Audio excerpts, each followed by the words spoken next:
And going to make some lovely overnight oats now. And I'm going to just kind of show you the versatility of this little one. It's getting off to a good breakfast or something convenient in the mornings can be tricky for a lot of people.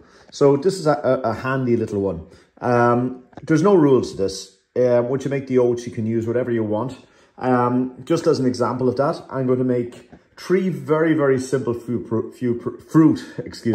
purees. I'm going to make a blueberry one, a cherry, a sour cherry, and gooseberry. Now, what I'm going to be doing with these is cooking them very, very lightly into these little purees. Now, these purees I'm making way too much than I need for one day, because you can make these in advance and they'll hold a couple of days in your fridge. And then putting together the oats is only a simple case of steeping the porridge and the oats overnight in a little bit of water. I'm going to use water.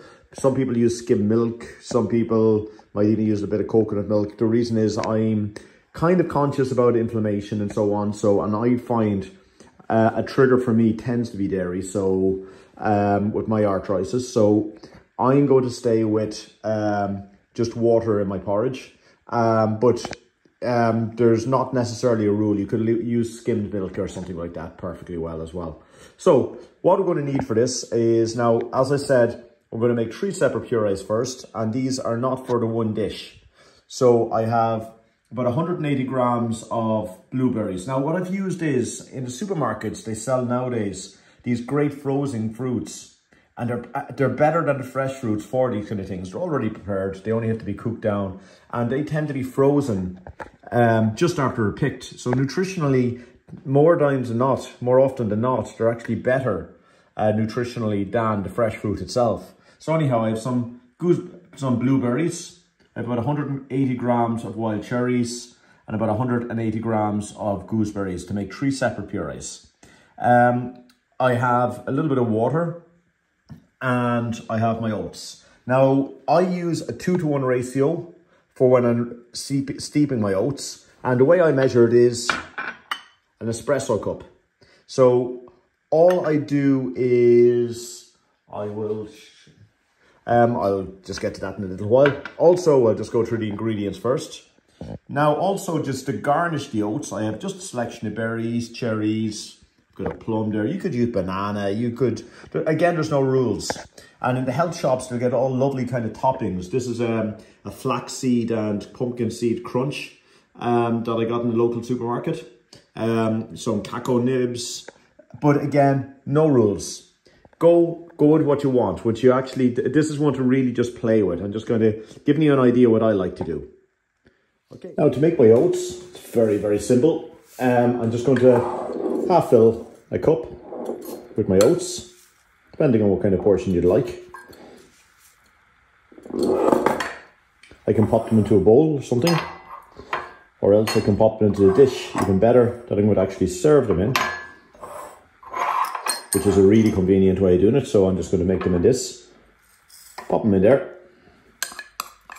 and then I'm going to use, by volume, the same amount as water as I had of oats. I'm just going to pop the water in. Mix it around well, making sure the oats are fully saturated.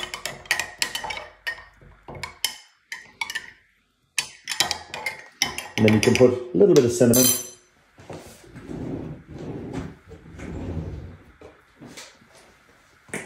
Just a pinch, a 1/4 teaspoon. In there as well. Mix it all in well.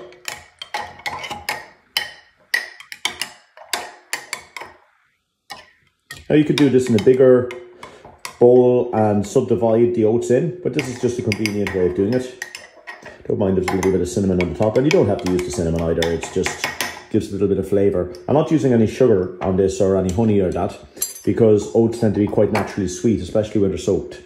I'm just going to leave that in the fridge and overnight until the water and the liquid soaks into the oats, and that'll thicken up nicely. Very, very simple. Now, the next job I'm going to do is make my 3 little purees. Now, they're all made exactly the same way. 180 grams of fruit into a pan. into a suitable size, nice heavy pot, keeping an eye on it. You can then add, just to get them started, about 1 tablespoon of water. Allow them to stew a little bit. And then about 1 tablespoon of honey. Just allowing them just to cook out. Another thing you can kind of do, especially with some of the fruit like the gooseberries, the cherries kind of produce their own fruit quite well. You can kind of crush them down a bit. And we'll just be putting those aside then and using those to, when we put together our little finished dishes. I'm just kind of crushing my gooseberries. Now this is the cherries, blueberries, you won't really have to do this. But with some of the, some fruits like gooseberries, things like that, it's best to kind of, they have quite a robust outer skin on them. And you want to get that nice juice and seeds from the outside to mix in with your purees. So I'm just going to cook those over a nice low heat. Everything is in it. I'll make a little kind of a very simple little compote. We're just going to break those down a little bit. If your pan goes a little bit dry, just add a sip of water. And allow those cook away to a nice, neat little puree. So I've just let my gooseberries just cook down a little bit. As you can see, I've got a nice little gooseberry puree here. I'm just going to simply decant that and pop it into a bowl and let those cool down in the fridge until I actually eat them. And as I said, I've made a surplus amount here, so this will last me a couple of days. And I'm going to do the same again for my cherries and my blueberries. And that's my blueberries just popping in there.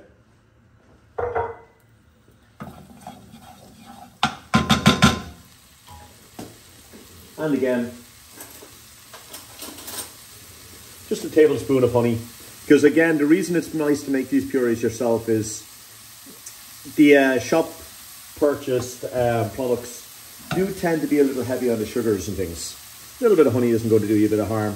But when you're starting to eat, but you can be pretty guaranteed most supermarkets won't use honey. What they'll use is just sugar or the cheapest product they can. So we're just going to cook those down very, very lightly. And that's the second puree done. As you can see, my blueberries are just cooking down lovely. I'm going to let some of the juice evaporate out of them. Again, don't let them overboil. And then when you feel they're just at a nice texture, and again, you can smash some of it as well, just to get the nice juices out, getting that nice puree going. I'm just going to decant them into a bowl, and then I'm going to just do my cherries as well. And as I said, there is a surplus here. And same again, I'm going to pop my nice sour cherries in. And again, these frozen fruits, they're absolutely fabulous. There's so much you can do with them, being cakes and so on. And, you know, you can play around a whole range of desserts. They're just something well worth having. And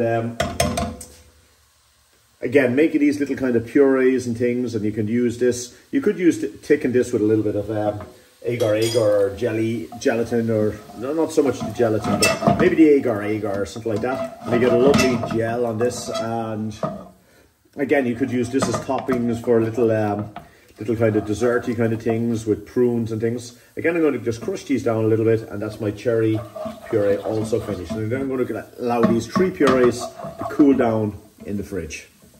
And again, there's my cherry puree just pureeing down now. And that's right, just to decant into my bowl, and I'll let that chill down then as well. Now, to finish these oats, very, very simple. What I'm going to do is just simply, the oats are nice and after thickened up now in the fridge. Now, if you find your oats are a little bit on the light side, there's a little bit too much water, just as you're waiting, and if you think that, just maybe add an extra spoonful, even 2 tablespoons of extra porridge into it. Some oats are going to absorb more water, some are going to absorb a little less. So it's there's nothing really to go wrong with this. There's no huge right or wrong. But I'm going to use these little glass jars because one of the great things about these oats is that they travel really well and you could take them with you potentially. So I'm going to spoon some of my steeped oats into each jar. And you could just leave these in the jar steeping overnight. Actually, that's what I would do. I wouldn't use a bowl. And just for demonstration purposes, I just mix them all together. So I'm going to divide some of the oats into these jars. And that's how you'd actually do it overnight. When you mix your water and your oats, you just pop it in the fridge. And when you come in, they should be kind of a nice kind of a porridgey kind of set. But again, because I'm using 3 different flavors here, just to show 3 different, three slightly different variations of the same thing, I just mix mine up together. So I have my nice cherry, or my blueberry, I should say, my nice little blueberries. As you can see, they're after thickening up a little bit. That's just a tablespoon of honey and about 100 grams of the blueberries. I want plenty of the juice. I'm going to gently just put those over the top of the oats. Maybe about 2 tablespoons. And then my cherry one, again, same again. I'm just going to gently place some of the cherries, maybe 2 tablespoons over the oats and some of the juice. The thing with sour cherries is they're quite good for it's speculated that they're quite good for things like gout. They counter off uric acid quite well. The thing with the oats themselves is, although there's not a lot of evidence that they're actually anti-inflammatory in themselves, they're extremely high in soluble fiber. And soluble fiber is one of the most effective ways of reducing cholesterol. Here's my gooseberry. And again, I'm going to just gently put my gooseberries over my oats. Let them mix through a little bit. You can have layers, you don't have to have layers and so on. And next up, I'm going to just put about 2 tablespoons of good organic yogurt onto each one of these.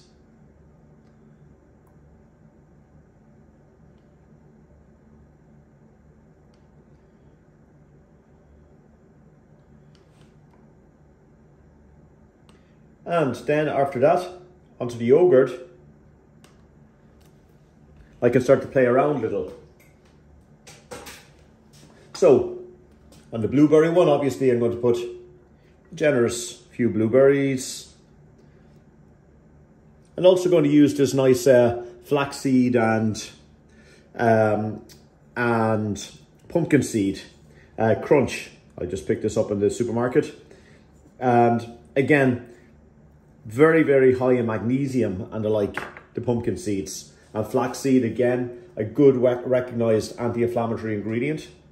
Onto that also, I'm just going to use some nice fresh strawberries, just a couple on top.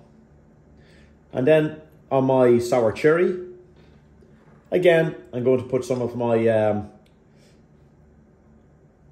what will I use in this now? And actually I have a little bit of plum there. You don't necessarily have to restrict just to the cherries. I'm going to load this up with all sorts of fruits. So plenty of blueberries. I have some pomegranate seeds here. Just going to pop those in there as well. And just basically fill it all up with fruit. Then I'm going to put a couple of cherries on top. One's a bit not great, but just a couple of cherries just to garnish. And then I'm going to use a few cacao nibs as well, just to make it a little bit more interesting.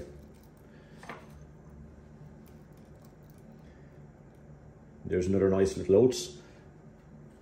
And then on my gooseberry, again, I'm going to use a couple of strawberries in that again. They'll kind of sweeten up and counter the gooseberry a little bit. Plenty of pomegranate seed. And I think I'm going to use a little bit more of my flaxseed. Again, there's no rules to this. Just do what's available. Play around with it. And The purees are going to just add a lot of little bits of flavour into it. And then you can add a little bit of cherry, which I've just quickly removed the seed, just chopped them in half, taken the stone out of the cherry, and just pop those on top.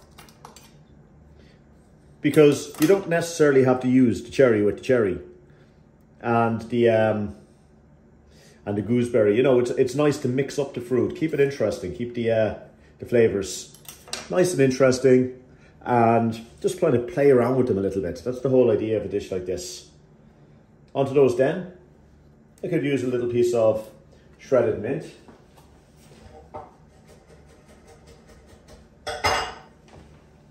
On the gooseberry, because mint and gooseberry just work really quite well together.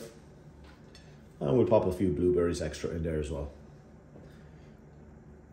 And that's just a way to play around with these. They're lovely little pots of goodness, if you like. You can put the lid on them then. Let them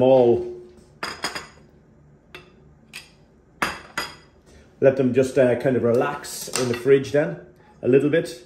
That oatmeal will become a little bit more set as it's relaxing.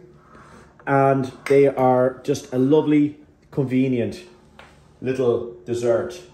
Or not a dessert, well, I suppose you could have them as a dessert, but a great little breakfast idea. As you can see there.